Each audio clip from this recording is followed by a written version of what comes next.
5.18 민주화운동 당시 시민들의 항쟁 정신을 상징하거나 이들의 희생을 기려야 할 장소를 5.18 사적지로 지정하게 됩니다. 그런데 일부 장소는 뒤늦게 사적지 지정 절차가 시작되거나 문을 굳게 닫고 있는 실정입니다.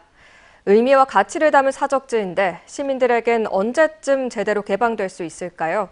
김초롱 기자가 취재했습니다. 1980년 5월 광주 시민들은 광주 송정역 앞에 집결해 무장한 계엄군에 맞섰습니다. 광산군은 역 광장 6,800여 제곱미터를 5.18 사적지로 지정하기 위해 최근 신청서를 광주시에 제출했습니다.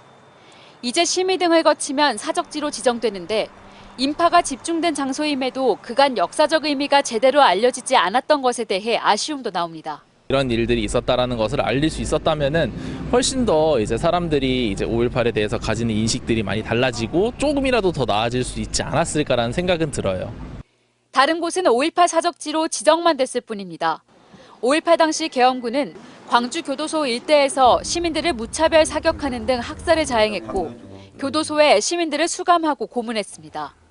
이 때문에 광주 교도소는 사적지 22호로 지정됐는데 토지 소유주인 기획재정부가 이를 없애고 일대를 개발한다고 했다가 지역 반대에 부딪히기도 했습니다.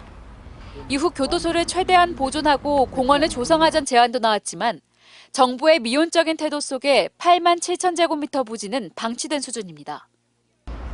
이곳은 여전히 시민들에게 개방되지 못한 채 이렇게 문이 잠겨 있습니다. 공원이 언제 생기는 건지도 깜깜무소식입니다. 임시 개방에 그치는 곳도 있습니다. 지난 2020년 광주시가 부지와 건물을 매입한 사적지 11호 옛 적십자병원은 이달에만 잠시 공간 일부를 개방했습니다. 5.18 당시 부상당한 시민들을 치료하던 곳인데 그간 건물의 안전진단과 활용 방안 마련 등 준비를 해왔지만 정작 예산이 없습니다.